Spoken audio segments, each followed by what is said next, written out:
Thanks to his flashy strikes, technical prowess, and deceptive knockout power, Israel Adesanya has made it a habit to take down some of the greatest fighters of his generation. From a bullied kid to one of the GOATs of combat, Izzy's story is a powerful reminder that confidence, combined with talent and relentless effort, can take you places. And in this video, we're going to recap everything that the Last Stylebender has achieved in his illustrious career. Born and raised in the vibrant city of Lagos, Nigeria, Israel Adesanya, along with his family, set out on an ambitious journey to New Zealand in 1999, seeking a land of greater opportunities and a brighter future. But his early years in Auckland were challenging, with school bullying being at the helm of his many problems. To survive and then thrive in such a hostile environment, Adesanya understood quickly that he had to toughen up, and that's where his passion for pop culture came into play. Inspired by the Muay Thai film Ong Bak, Adesanya started his Muay Thai and kickboxing training at the age of 18, when he was still studying in college. However, it didn't take him long to realize that he wasn't made for the corporate sector. At just 21 years old, Adesanya took a significant leap forward by joining City Kickboxing in Auckland and making his kickboxing debut within a few months of joining his new training ground. In the first 3 years of his career, Adesanya amassed an impressive record of 12 wins without a single loss, until he met his kryptonite in the form of Alex Pereira, and the two kickstarted a rivalry unlike any in combat sports when they first locked horns in 2016. The first fight between the two was razor close, with both men spelling magic. But Pereira did more according to the judges, and won by a unanimous decision. Being the competitive beast that he is, Adesanya was undeterred and bounced back with a string of 7 consecutive victories, with a notable decision win over Yusri Belgarui, and a sizzling knockout against Bogdan Stoica.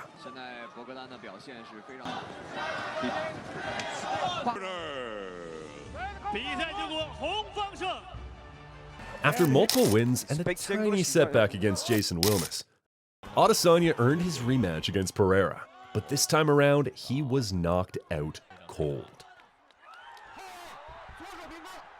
Following the fight, Izzy ended his kickboxing career and fully committed himself to mixed martial arts. After having won a few MMA fights, including a stellar debut victory against James Griffith,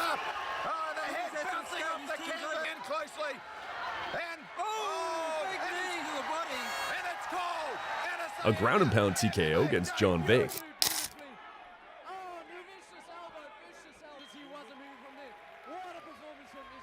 and a sweet head kick KO against Song Kenan. And the ground and pound, they're getting through this time, and Terry Hill pushes him away and says, "That's it, we'll call it a day." After a streak of victories, Adesanya reached the pinnacle of his career outside the UFC, when he challenged Melvin Guillard for the Australian Fighting Championship middleweight title in 2017. Being a wrestling ace, Guillard attempted to take the fight to the mat almost instantly, and clung to Izzy's leg for dear life. Adesanya turned the tables quickly, gaining control and delivering a barrage of ground and pound on Guillard, who eventually regained his footing. In the stand-up exchanges, Adesanya expertly utilized his wide stance, strategic feints, and demonstrated his exceptional striking intelligence to dismantle Guillard. Even when the fight went to the ground, Adesanya maintained his stranglehold. Guillard's prospects seemed grim that fateful night, and his suffering came to a decisive end just moments before the first round concluded. Adesanya defended his title just once before joining the UFC with an impressive record of 11 wins and a 100% finish rate. And he made his debut against Rob Wilkinson at UFC 221 in February 2018. Adesanya stamped his authority as soon as the fight started, as he unsettled Wilkinson with precise jabs and low kicks, forcing the Aussie to dedicate much of the first round to attempting takedowns, although he failed to do anything other than holding Adesanya against the fence. Adesanya continued to dominate the striking exchanges in the second, forcing Wilkinson to shoot for the legs. The Aussie failed again, draining all his energy in the process, and getting knocked into oblivion late into the second stanza. Dana White was certainly impressed. The minute I saw this kid, I was like, holy shit, this is really good. I like this. 2 months later, Adesanya returned to the cage against the rowdy Italian, Marvin Vettori, who failed to do much in the first, as Izzy's masterful striking and impenetrable takedown defense frustrated the Italian dream. In the third round, however, Vettori not only took Adesanya down, but also controlled him for a significant amount of time. Unfortunately, his effort in the final round was akin to closing the stable door after the horse had bolted. With the first 2 rounds already in the bag, Adesanya secured a split decision win to improve to 2-0 in the promotion. After dispatching Vettori and then Brad Tavares in his first UFC main event, Adesanya encountered his first true challenge within the promotion, perennial contender and wrestling ace Derek Brunson, whose wrestling was anticipated to be the deciding factor, until the Nigerian-born kickboxer blew the MMA world out of the water. Despite being a solid wrestler, Brunson couldn't secure a single takedown and gassed out within just 4 minutes. With Brunson badly compromised, Adesanya delivered a crushing head kick, followed by a powerful right-hand combination that dropped Brunson. The American was put to bed on the follow-up. 4 months later, Adesanya faced off against the consensus middleweight GOAT and his idol, Anderson Silva. He brought me into this game, you know? This guy inspired me to be able to believe, like, a skinny black guy can just come in here and fuck everyone up. So he brought me into this game, and for me, it'll be an honor to take him out the game. The 2 specialists clashed in an exciting striking contest, where Adesanya's speed and agility proved challenging for the aging legend. Ultimately, Adesanya won by unanimous decision, but the profound respect shown by both fighters after the match was just as impressive. With an impressive 16-0 record, Adesanya got his first shot at UFC Gold when he faced Kelvin Gastelum for the interim middleweight title at UFC 236. Though many expected a one-sided match, the bout between Adesanya and Gastelum turned into an all-out war. The Mexican-American proved to be tougher than expected, and he pushed the bigger and taller opponent to his limits. Gastelum absorbed several fight-ending blows, but instead of going down, he fought like a raging pit bull and managed to hurt Adesanya a few times as well. Though Gastelum was game, Adesanya was better, and he won by a decision. After securing the interim title, Adesanya fought for the undisputed middleweight championship against Robert Whittaker in the champ's backyard of Australia at UFC 243. In the lead-up to the fight, tensions ran high as both fighters traded fiery verbal jabs at each other. Hey, I wasn't doing shit. Even he keeps talking shit about me the whole time, and I've just been chilling, minding my own business, so I can't wait. I'm motivated, and I'm inspired, and I'm ready to go. I don't believe I've been talking that much shit. I don't know what I did to upset him, but I think it's going to be a killer fight. Given the nature of their rivalry and the skill set on offer, fans anticipated a 5-round war.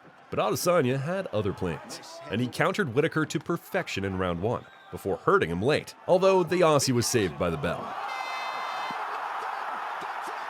In the second round, Adesanya unleashed another devastating counter, leaving Whittaker unconscious.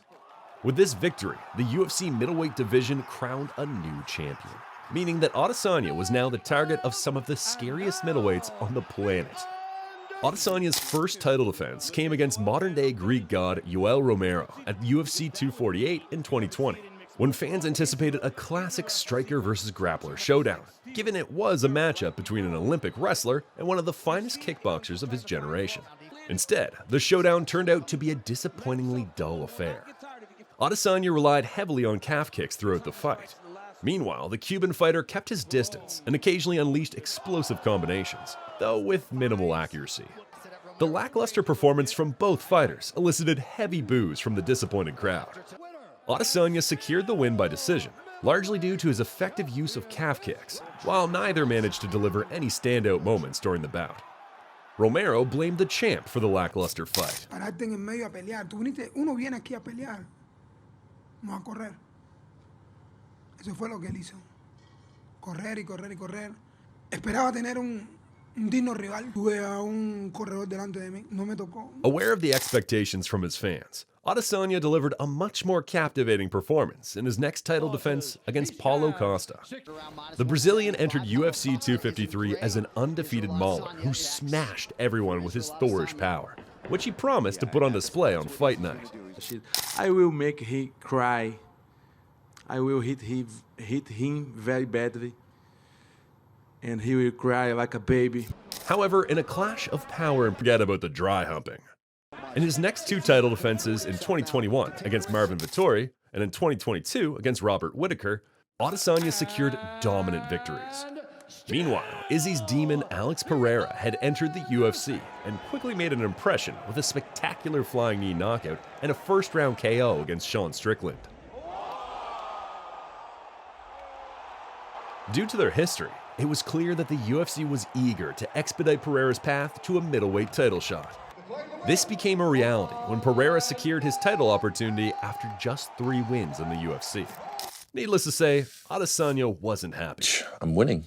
I'm winning in life. I'm doing much better than he is, and he's building everything off me, which, I don't know, like I said, what do you call it? Is it punching, supposedly punching down, is it? Is it punching down?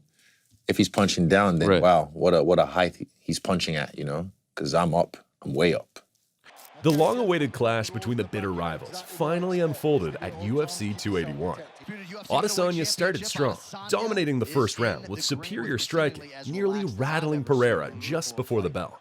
Pereira, however, weathered the storm and survived into the second round, where he began to target Adesanya's legs. Poaton's output intensified as he pressed the reigning champion against the cage, forcing Adesanya to utilize his wrestling skills in the third and fourth rounds. Sensing he was likely behind on the judges' scorecards, Pereira escalated his aggression in the fifth round.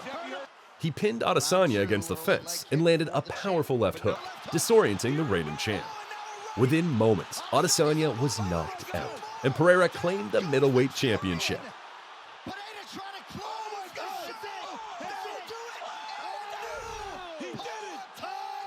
With 3 losses in 3 fights, Adesanya was under pressure, but instead of retreating, he opted to confront his greatest fear and challenge it in an immediate rematch. I'm crazy, bro.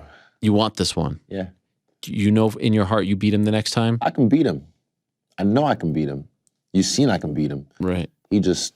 In a quest for redemption, Adesanya faced Alex Pereira 6 months later at UFC 287, where the former champion approached the bout with a calm demeanor, intensely focused on his career-defining battle.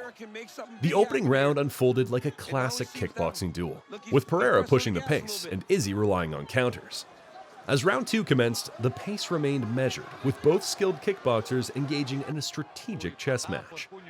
Towards the end of the round, Pereira shifted gears, trapping Adesanya against the fence and going for the kill.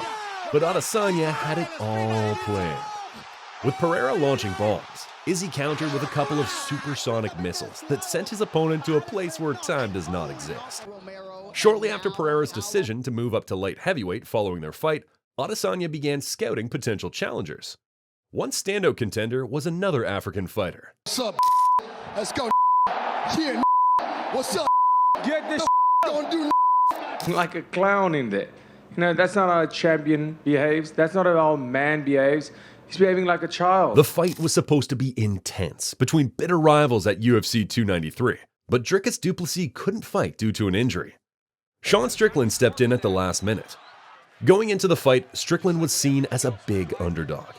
Everyone, from experts to casual fans, thought Adesanya would win easily. But things didn't go as expected.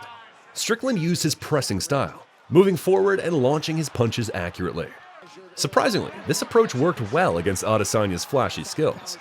In the first round, Strickland not only landed more punches, but also rocked Adesanya with a powerful right hand. From there, Strickland kept dominating.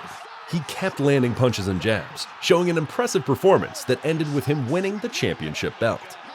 It was a huge surprise and made fans wonder if Adesanya was at his best that night. He was in slow motion. He looked like he couldn't get off. He looked like he was really stiff tonight. He looked very slow. Win or lose, Israel Adesanya is one of the greatest middleweights of all time and one of the best striking specialists to ever grace the UFC octagon. Will he go down as one of the GOATs of the game when all is said and done? Let us know in the comments section below. If you liked the video, please subscribe to our channel and smash that notification button. Thanks for watching, and we'll see you next time.